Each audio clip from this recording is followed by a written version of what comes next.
আজকাল বিভিন্ন ধরনের ডেজার্ট আইটেমে ক্রিম চিজের ব্যবহার কিন্তু দিন দিন বেড়েই চলেছে। তাই আজকের পর্বে আমরা শিখব যে কিভাবে ঘরে খুব সহজেই অল্প খরচে অনেক বেশি ক্রিম চিজ বানিয়ে নেওয়া যায়।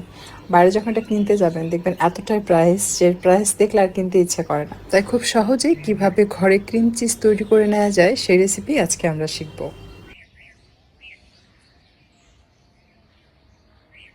ক্রিম চিজ তৈরির জন্য আমাদের লাগবে টক দই। আমি এখানে 250 গ্রাম টক দই নিয়েছি। পানি ঝরানোর জন্য স্ট্রেনারে রেখে দিলাম। আপনারা চাইলে পরিষ্কার সাদা পাতলা কোনো কাপড়ের মধ্যে দই নিয়ে এটাকে চিপিয়ে এটার পানি নিংড়িয়ে নিতে পারবেন, বাট এভাবেও পানি ঝরানো যাবে। তবে খেয়াল রাখবেন দইয়ের মধ্যে যেন বেশি পানি না থাকে।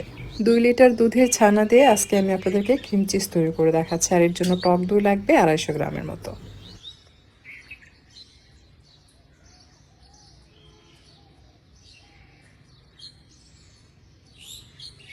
দইয়ের পানি ঝরানো হয়ে গেলে ব্লেন্ডার জারে সম্পূর্ণ দই নিয়ে নিতে হবে।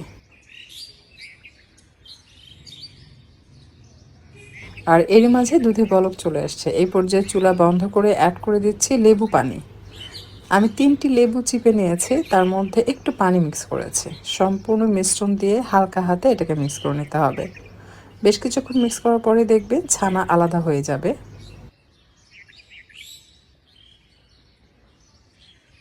যখন ছানা এবং পানি আলাদা হয়ে যাবে সেই পর্যায়ে ছানা ছেঁকে নিতে হবে। এভাবে চেপে চেপে পানি নিংড়ে নিতে হবে, ছানাতে যেন পানি না থাকে। আর এই পর্যায়ে কিন্তু ছানা একটু টক থাকবে, এটা পানি দিয়ে ধোয়া যাবে না। এরকম টক থাকতেই এই ছানা দিয়েই কিন্তু ক্রিম চিজ তৈরি করতে হবে, কারণ ক্রিম চিজ হয় একটু টক একটু নোনতা। তো আমরা যে লেবুর রস দিয়ে ছানা তৈরি করেছি, এতে করে ক্রিম চিজের যে টেস্ট, টক টেস্ট, ওইটা থেকে চলে আসবে।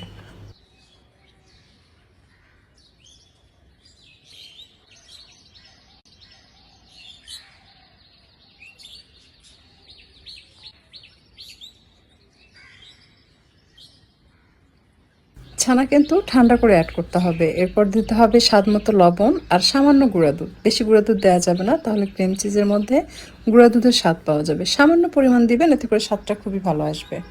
আর এটা এমনভাবে ব্লেন্ড করতে হবে যেন ক্রিম যেরকম স্মুথ এবং মসৃণ হয়, ঠিক সেভাবে ব্লেন্ড করে নেবেন। ছানা যদি রাবারের মতো শক্ত হয় তাহলে কিন্তু আপনার ক্রিম চিজ দানা দানা হবে। ছানা যেন সফট হয় সে বিষয়টা অবশ্যই আপনাকে লক্ষ্য রাখতে হবে। আমি কিছুটা বাটার এখানে অ্যাড করেছি, 50 গ্রামের মতো বাটার গলিয়ে নিয়ে অ্যাড করে আবার ওইটাকে ব্লেন্ড করেছি। দেখুন এখন একদম পারফেক্ট। দেখে মনে হচ্ছে না লিকুইড, এরকম লিকুইড থাকবে না। আমরা যখন এটা জারে ঢেলে নর্মাল ফ্রিজে রেখে দিব সারাদিনের জন্য বা সারা রাতের জন্য, দেখবেন এটা জমে সেট হয়ে যাবে।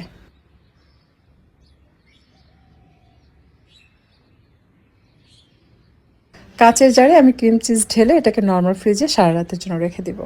আমার হাতে যে জারটি দেখতে পাচ্ছেন, এই 1 জার ক্রিম চিজের প্রাইস হচ্ছে আপনার 480 টাকা। আপনারা যদি সুপার শপে কেনেন তাহলে দেখতে পারবেন। তো আমি যে পরিমাণ 2 লিটার দুধের ক্রিম চিজ তৈরি করে নিয়েছে, তাতে এরকম 2 জার হবে। তাহলে চিন্তা করে দেখুন কত অল্প খরচে ঘরে একদম পারফেক্ট স্বাদের ক্রিম চিজ তৈরি করে নিতে পারবেন।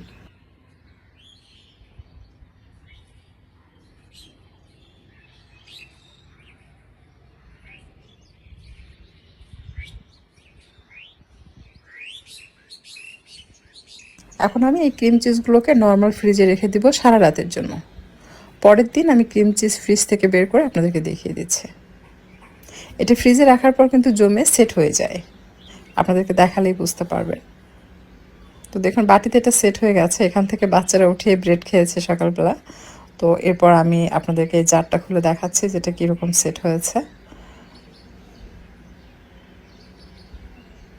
দেখুন এটার যে কোয়ালিটি, এটা কিন্তু সেম বাইরে কেনা যে ক্রিম চিজ ঠিক সেরকম স্বাদ, একদম হুবহু ওরকমই পাবেন।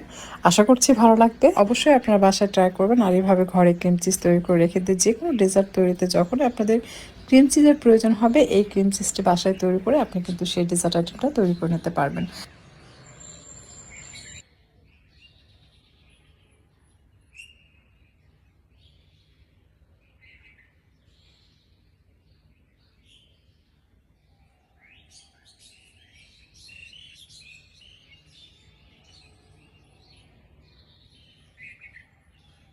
চলুন আমরা আজকে এই ক্রিম চিজ দিয়ে তৈরি করে ফেলি দুবাইয়ের ভাইরাল ব্রেড চা।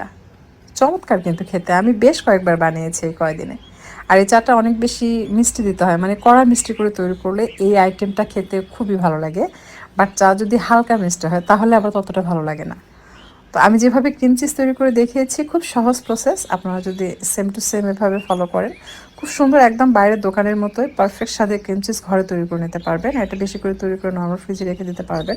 বাসায় ব্রেড থাকলে সকালে ব্রেকফাস্ট তৈরি করা খুব সহজ হয় এবং অল্প সময় ঝটপট বানিয়ে নেওয়া যায়। দেখতেই পাচ্ছেন এটা যে কী পরিমাণ লোভনীয় লাগছে। সো আশা করছি আজকের রেসিপি আপনাদের কাছে ভালো লেগেছে। যদি ভিডিও ভালো লাগে লাইক কমেন্ট এবং শেয়ার করবেন। আর এরকম সহজ আর মজার মজার ইউনিক সব রেসিপি পেতে আমার চ্যানেলটি সাবস্ক্রাইব করে নিন, চ্যানেলের